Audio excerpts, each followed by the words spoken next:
J'aide les porteurs de projets et les entreprises à réussir leur business ici en Afrique grâce au programme Entreprendre et réussir en Afrique, qui est un programme qui met à la disposition des entrepreneurs des outils pour leur permettre de monter des business. Alors, si vous avez le désir de créer une entreprise en Afrique, je vous invite à faire deux choses. La première chose, c'est de vous abonner à cette chaîne YouTube en cliquant juste sur le bouton s'abonner qui est en bas ici.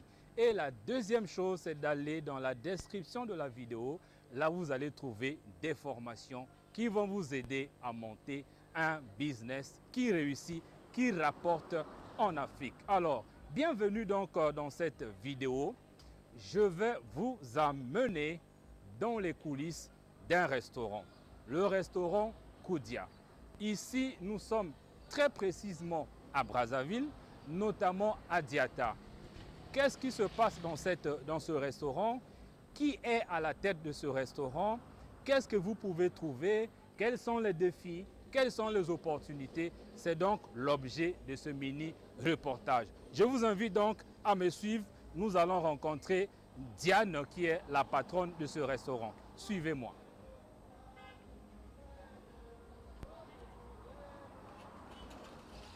Bonjour. Bonjour monsieur. Nous sommes en plein Covid. Soyez les bienvenus. Merci.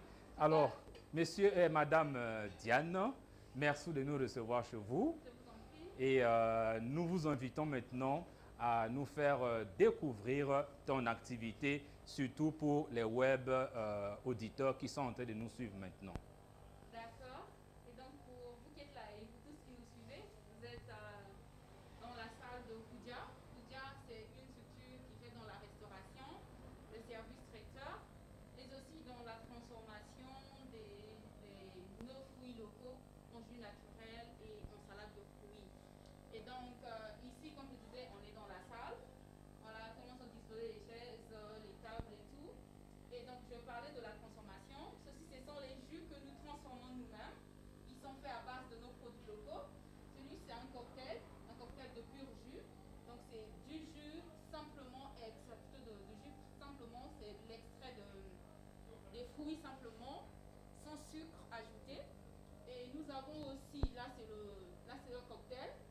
Et ici, nous avons l'ananas. C'est un nectar d'ananas. Et nous avons également le tondolo. On en a un petit, oui, voilà le tondolo. Nous en avons un petit modèle et un gros modèle. Ça, c'est 1 litre. Et nous avons les 25 centilitres. Il y a la barbadine, le tondolo, l'ananas, le cocktail barbadine ananas. Et donc, ces jus sont transformés au sein de notre structure et par la personne même que je suis qui vous présente cette structure aujourd'hui. Ok, alors, donc dans la deuxième partie de notre mini-reportage consacré au restaurant Koudia, maintenant nous allons comprendre comment est-ce que Diane a commencé cette activité. Quelles sont les opportunités qui sont dans ce secteur ici, à Brazzaville? Quelle est la difficulté ou non? Quelles sont les difficultés qu'elle rencontre afin de vous permettre, vous les web auditeurs, de savoir si vous pouvez vraiment investir dans cette activité ici à Brazzaville. Alors si je peux parler des différentes étapes de l'évolution de Koudia. Quand j'ai commencé en 2015, comme je disais, c'était à peine du fast-food restaurant. Fast-food, c'était pas encore un restaurant. Et les clients qui venaient prendre les petits déjeuners commençaient à encourager que ça soit plus grand parce qu'ils appréciaient les différents plats qu'on avait et puis les différents produits qu'on leur proposait. Et ça fait que, bon, chaque fois que j'avais un bénéfice, je faisais de l'autofinancement. Je m'autofinançais jusqu'à ajouter chaque fois un produit que les clients demandaient plus. Je finissais par l'ajouter. Et après, je me suis trouvée confrontée à une difficulté. C'était surtout la difficulté de faire des états financiers. À la base, j'ai un bac C. Je sais faire les calculs et tout. Mais quand vous lancez dans l'entrepreneuriat, il y a beaucoup de choses qui rentrent en compte. La difficulté, c'était d'abord comment faire des états financiers et ensuite, le fait que j'étais en train de travailler seule, il fallait que j'ai quelqu'un pour m'assister. Alors ce que j'ai fait une formation d'initiation en entrepreneuriat qui m'a permis d'avoir des notions avec lesquelles je pouvais m'en sortir. Ça m'a permis de pouvoir tenir une comptabilité de petite entreprise que j'étais. Ça éclaircit un peu mes revenus. Je pouvais savoir à quel moment j'ai fait un bénéfice. Parce qu'avant, moi, je me disais qu'on fait qu'un bénéfice positif. Je ne savais pas qu'un bénéfice peut être aussi négatif. Et quand j'ai voulu regarder, je me suis dit, il faut que je puisse m'associer ou que je trouve un collaborateur. J'ai fait donc une formation de management et leadership et management, ce qui m'a permis de me préparer à recevoir des collaborateurs quand je les aurais. Ensuite, j'ai eu un collaborateur en 2016. Nous avons travaillé jusqu'en 2017. Après, donc ce premier espace était à côté de l'école de Madame Adata. Et j'avais un monsieur qui me livrait des pains que je faisais pour les sandwichs. Il avait une boulangerie. C'est lui qui avait fait construire cet espace dans lequel nous nous trouvons. Vu que j'étais vraiment une cliente fidèle et que le monsieur avait décidé de fermer sa structure pour repartir en France, il m'a fait la proposition de prendre cet espace-là et il m'a présenté au propriétaire. On a établi un contrat. Ça fait que je suis passée d'un point à 2 points. Et ensuite, vu que quand je volais jusqu'en 2017, j'étais en informel. Quand je suis arrivée, j'ai aménagé cet espace. C'était vraiment l'espace qui répondait à mes attentes, à mes rêves, plus de visibilité, un espace plus grand que le petit espace où j'étais. Et donc, je fais enregistrer Kudia. Et je me suis sentie, après avoir enregistré Kudia, réaliser déjà une partie de mon rêve. Et donc, ensuite, j'ai observé les 2 espaces en 2018, remarquant qu'ici, c'était plus rentable. Alors, j'ai préféré transférer tout ce qui se trouvait de l'autre point pour me concentrer sur cet espace. Alors, en tout cas, ça c'est déjà aussi de faire passer un coup là-dessus. Tu dis ceci. D'ailleurs, tu es parti d'un point à un deuxième point. Oui. Alors, comment est-ce que tu es arrivé? Simplement un regard assez attentif vers les besoins du client. Oui.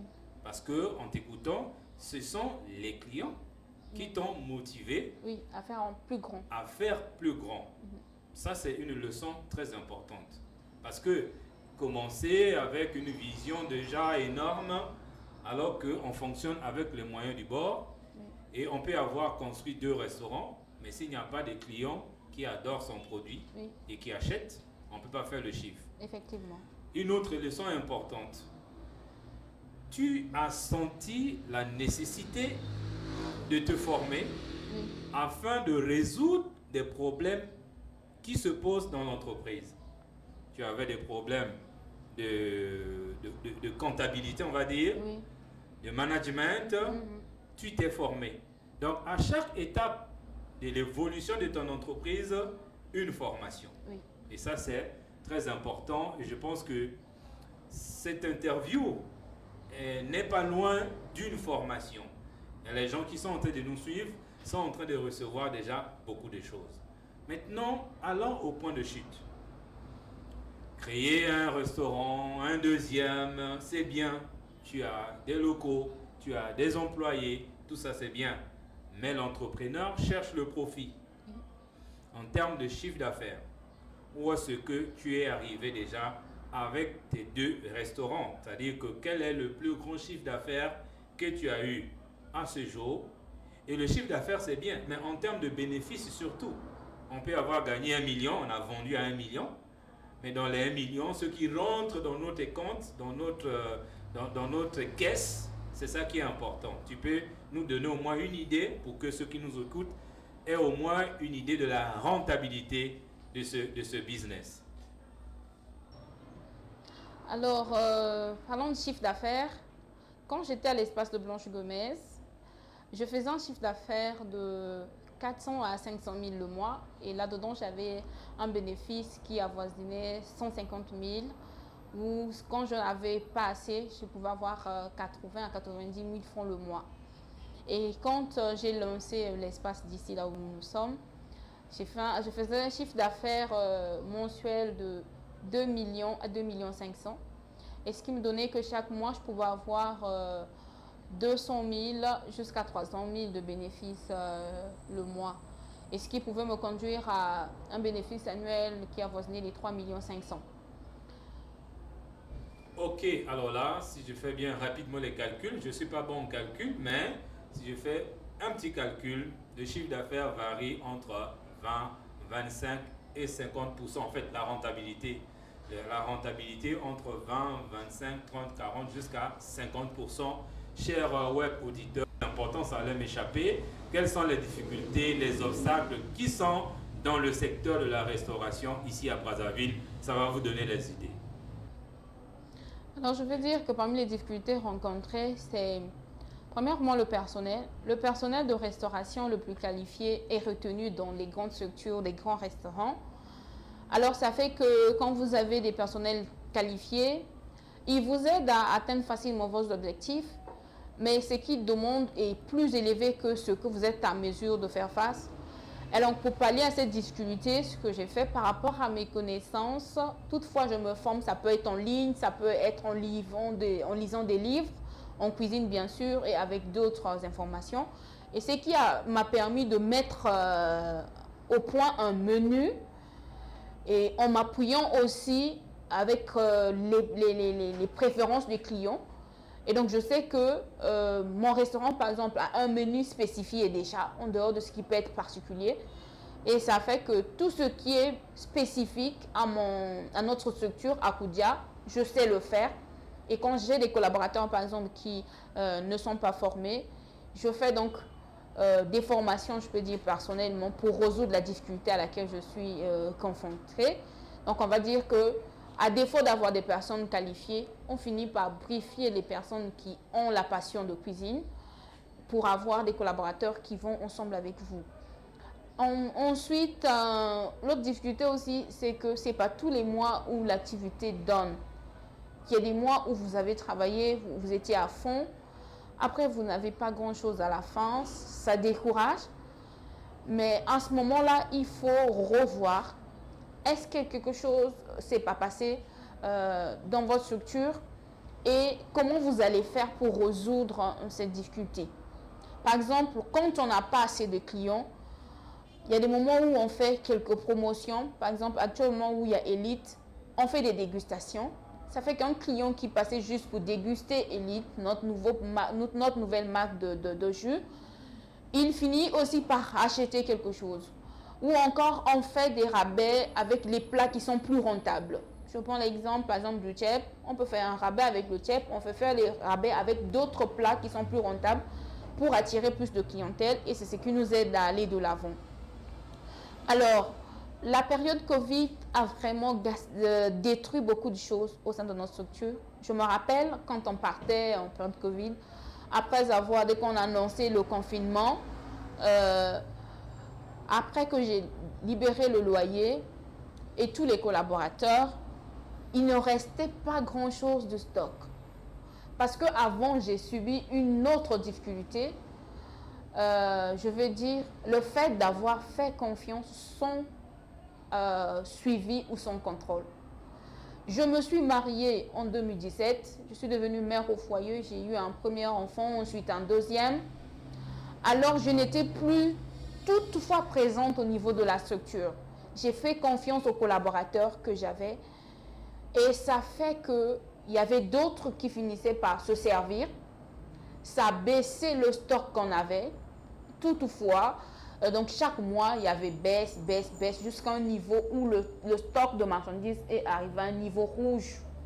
Ou même pour satisfaire la demande des clients, c'est difficile. On va dire que l'offre était maintenant moins élevée que la demande. Et en ce moment, je me suis demandé, qu'est-ce que je fais? Est-ce que je dois fermer? Dans quoi je me suis mise? J'ai beaucoup pleuré, j'ai beaucoup regretté. Mais à malheur, quelque chose est bon. Je me suis assise et j'ai dit, tiens, il y a quelque part où j'ai failli. Je ne faisais pas le contrôle. Je faisais les inventaires chaque fin du mois, mais je ne faisais pas un contrôle journalier. Quand j'arrivais à la fin du mois, le trou était déjà creusé, de sorte que Quand je fais ma comptabilité, les clients viennent, toute la marchandise marche. Le bénéfice, il est là, vous le voyez juste sur du papier, mais le réel, il est parti.